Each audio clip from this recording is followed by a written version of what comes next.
ایه های جانسوز نغمه، اما برای کی؟ نغمه هنرمند مشهور کشور در کجاست؟ مصروف چی کار باری است؟ افشای حقایق و رازهای باور نکردنی زندگی جنجالی نغمه در امریکا و جنگ جالب نغمه با شفیق مرید دامادش. من در این ویدیو پیرامون حقایق همین ماجرا خواهم پرداخت، پس در ادامه با کانال دنیا اینفو باشید.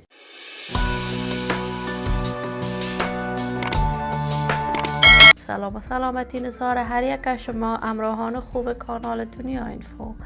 من مرورید عزیزی هستم. برای حمایت از من علامت سابسکرایب را فشار دهید تا ویدیوهای دیگر کانال دنیا اینفو را از دست ندهید.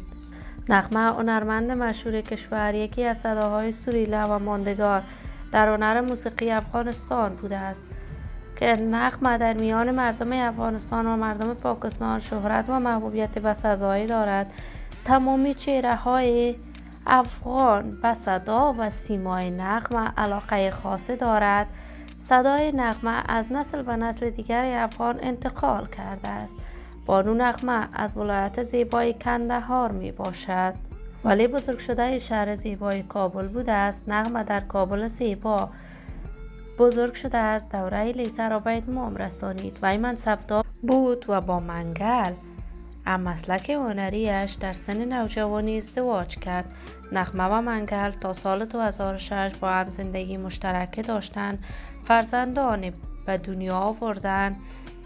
نغمه بعد از آن که مشهور شد به کشور امریکا پناهنده شد و در آنجا باری دیگر ازدواج کرد.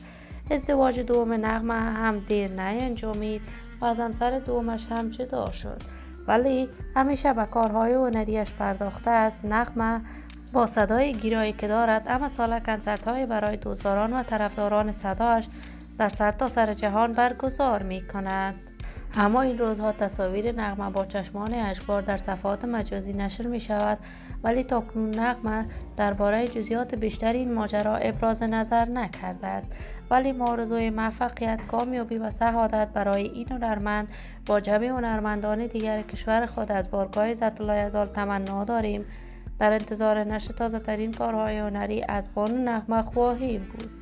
دوستان و همراهان نهایت ارجمند کانال دنیا اینفو، شما هم نظریات نیکتان را در بخش کامنت با من شریک بسازید. این ویدیو را با علاقه‌مندان و دوستان بانو نغمه به اشتراک بگذارید.